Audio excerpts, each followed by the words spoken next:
भारत का नया संसद भवन, हमारी उम्मीदों का नया घर, हमारे संविधान को संभालने वालों के लिए एक ऐसा घर जहां 140 करोड़ हिंदुस्तानी एक परिवार हैं।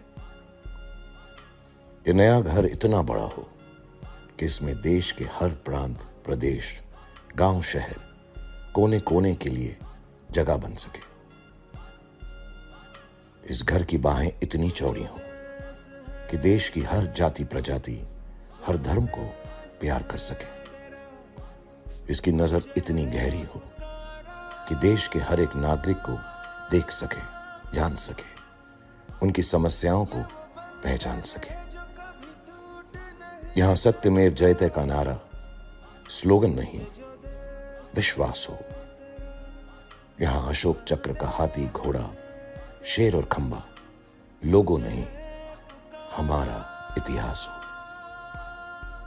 It is said that a parliament is to the nation what the soul is to the body.